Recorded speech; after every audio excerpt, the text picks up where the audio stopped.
Hey, this is Metal Steve.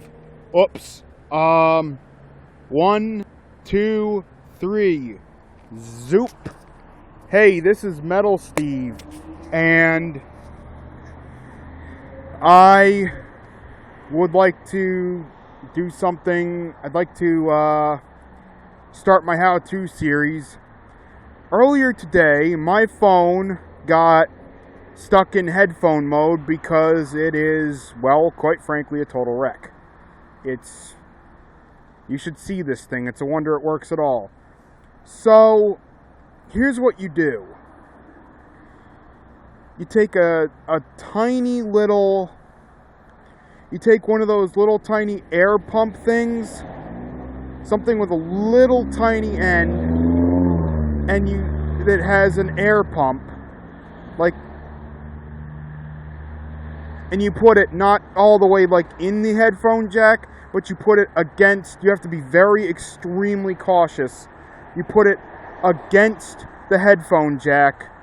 You have to be extremely cautious. You need to get a tiny end on your pump, and then you take the pump all the way out, you pull it all the way out as far as the handle up as far as it'll go, and then with the thing resting against the end of the headphone jack, you push the pump. And you have to be extremely careful, because if you stick the end in the headphone jack, you might wreck it.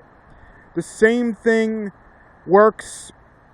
has worked in the past for me for volume knobs and station selectors. Although for station selectors, you usually, for the older radios, you need to take the back off the radio and then put a good rush of air against the actual wheel that turns the station, the actual wheel that turns, not just the dial on the side. Putting a good rush of air across that using a tiny end of a pump should work, and because you're not blowing in it with your mouth, you're not risking getting a bunch of moisture in there as well. So yeah, that should work, and it has worked for me a lot in the past. My name is Metal Steve. This is Metal Steve How To. I'll come up with a better name eventually. And this is Metal Steve signing off. Good luck if you've got a problem with an older radio. It should work though. Good luck. Later. And remember, always ask questions. Peace.